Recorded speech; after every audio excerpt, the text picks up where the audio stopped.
নমস্কার বন্ধুরা, আজ আমি একটি নতুন ট্র্যাভেল সিরিজ নিয়ে হাজির হয়েছি তোমাদের কাছে। আজ 25শে এপ্রিল 2024।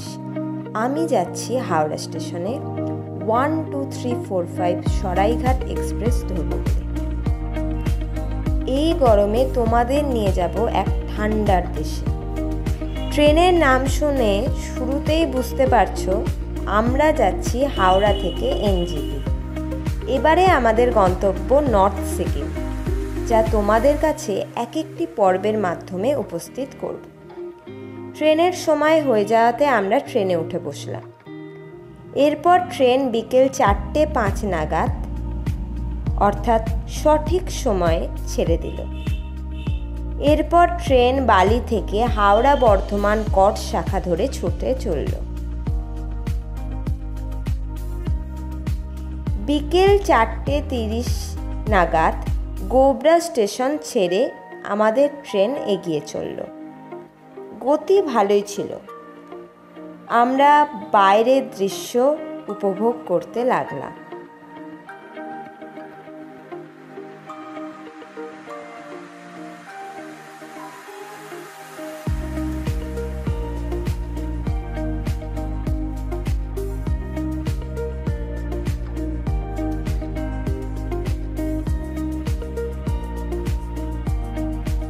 বিকেল 5:22 নাগাদ বর্ধমান স্টেশনে এসে ট্রেন দাঁড়ালো।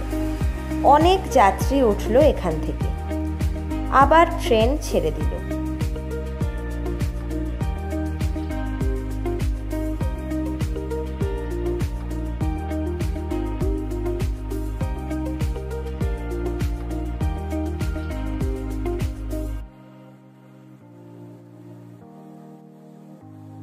বিকেল থেকে সন্ধ্যা হতে চলল। আমাদের সূর্য মামা হেলে গেছে পুরোপুরি পশ্চিম আকাশে।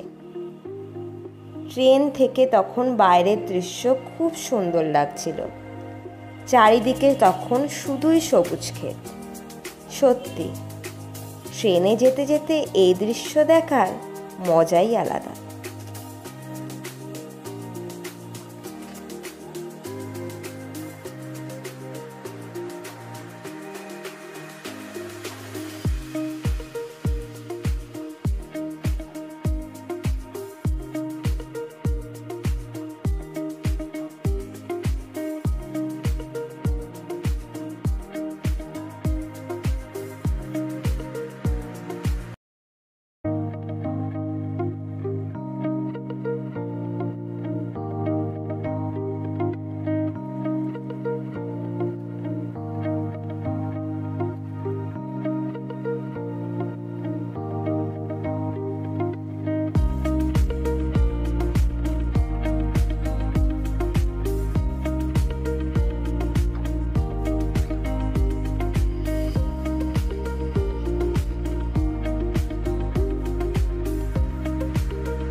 আমরা এগিয়ে চললাম বোলপুর শান্তিনিকেতনের দিকে।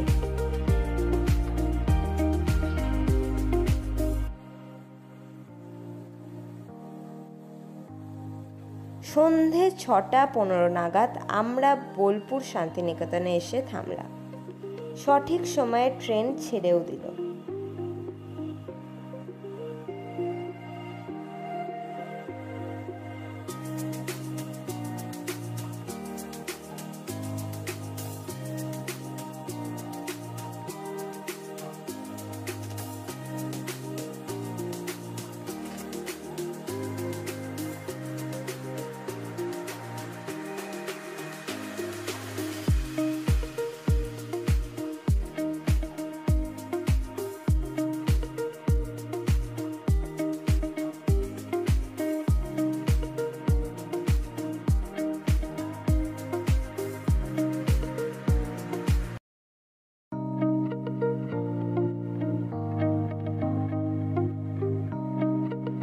এরপর আমরা 7:25 নাগাদ রামপুরহাট ছেড়ে এগিয়ে চললাম।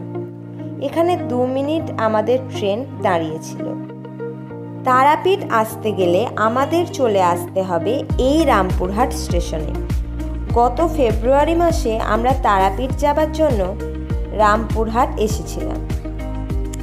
আশা করি সেই ভিডিও তোমরা দেখে নিয়েছো এই চ্যানেলে।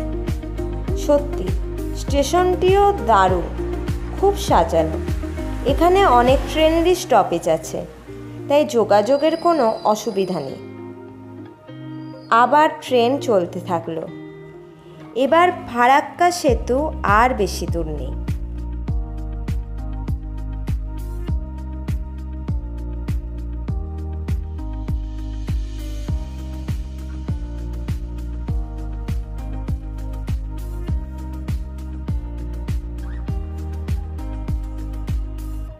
রাত 8:45 সরাইঘাট এক্সপ্রেস নিউ ফারাক্কার নেতাজি সেতুতে এসে পৌঁছালো। সেতুটি পেরোতে বেশ রোমাঞ্চকর অনুভূতি হচ্ছিল। এই বৃষ্টি পেরোতে মোটামুটি 37 সেকেন্ডের মতো সময় নিল।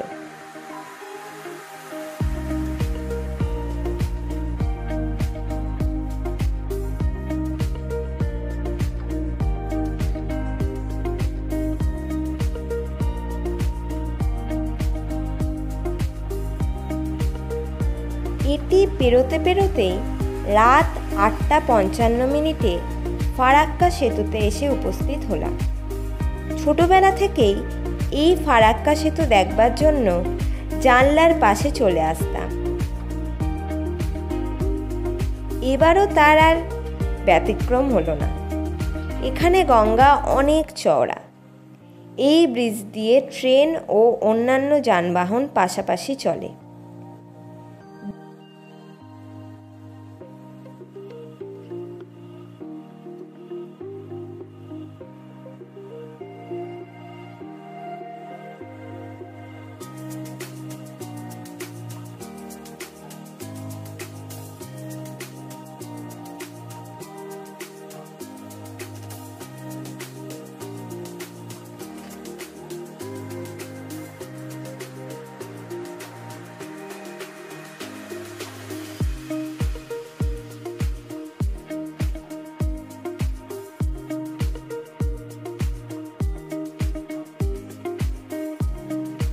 ব্রিজে ট্রেনের গতি খারাপ ছিল না। এর পাশে নতুন একটি ব্রিজের নির্মাণ কাজও চলছে। 2019 থেকে কাজ শুরু হয়েছে।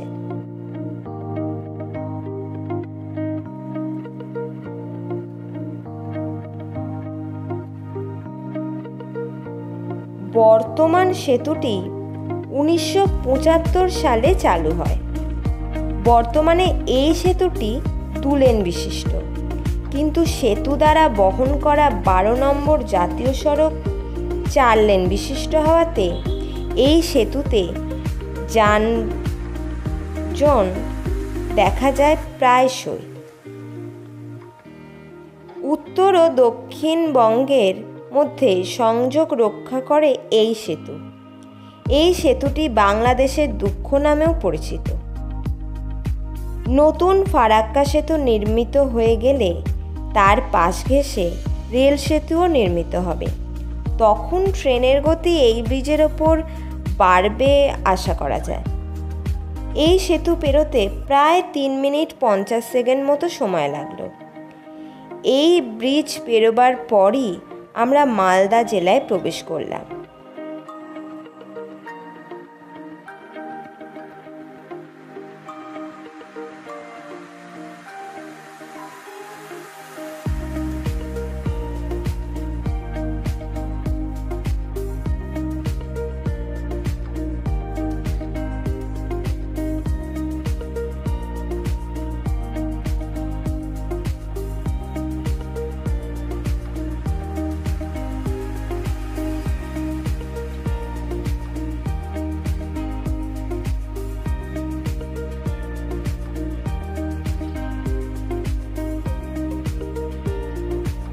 ট্রেন সঠিক সময়ে গন্তব্যের দিকে এগোতে লাগলো।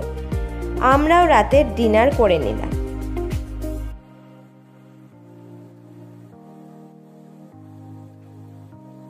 পরবর্তী স্টেশন মালদা টাউনে এই ট্রেনের স্টপেজ আছে।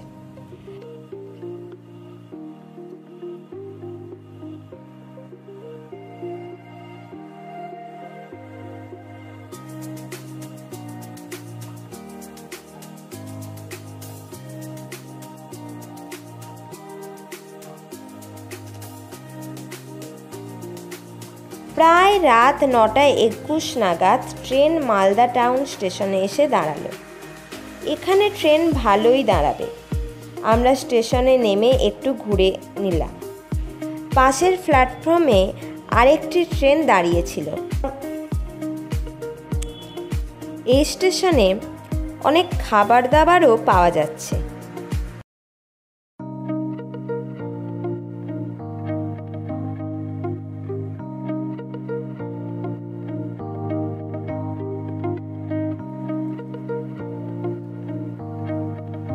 পর ট্রেন ছেড়ে দিল মালদা টাউন স্টেশনের 4 নম্বর প্ল্যাটফর্ম থেকে। এরপর রাত 11:42 ট্রেন এসে থামল কিষানগঞ্জ স্টেশনে। এই স্টেশনটি বিহারের মধ্যে পড়ে। আমাদের নামতে হবে পরের স্টপেজে, মানে এনজিপিতে। সেখানে সময় রাত 1:05।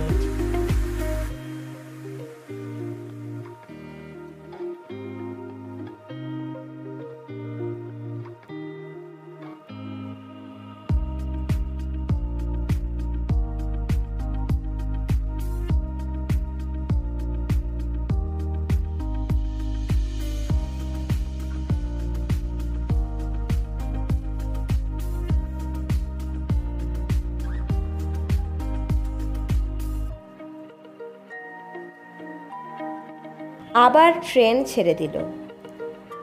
আমরা ব্যাগপত্র গুছিয়ে রাখলাম। কিষানগঞ্জ স্টেশনটি একটি উল্লেখযোগ্য স্টেশন। ট্রেন এগিয়ে চলল এনজিপির উদ্দেশ্যে। সাদা নীল রঙের চকচকে বন্দে ভারত পরিষ্কার হচ্ছে দেখতে পেলাম।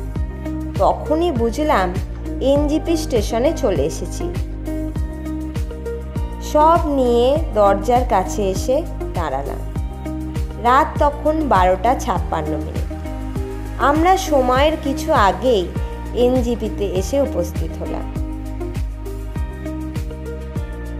ট্রেন থামলে আমরা সব কিছু নিয়ে প্ল্যাটফর্মে এসে নামলাম। এনজিপিতে নেমে একটু রোমাঞ্চকর অনুভূতি হলো। ট্রেনকে বিদায় জানিয়ে আমরা স্টেশনের ওয়েটিং লঞ্চের দিকে এগিয়ে চললাম। রাত্রিটা এখানেই অতিবাহিত করতে হবে। আজকের পর্ব এই পর্যন্তই। আগামীকাল থেকে আমাদের সিকিম ভ্রমণ শুরু হতে চলেছে, যা পরবর্তী পর্বগুলোতে তোমরা দেখতে পারবে। ততদিন তোমরা সুস্থ থাকো, ভালো থাকো এবং অবশ্যই আমাদের পাশে থাকো।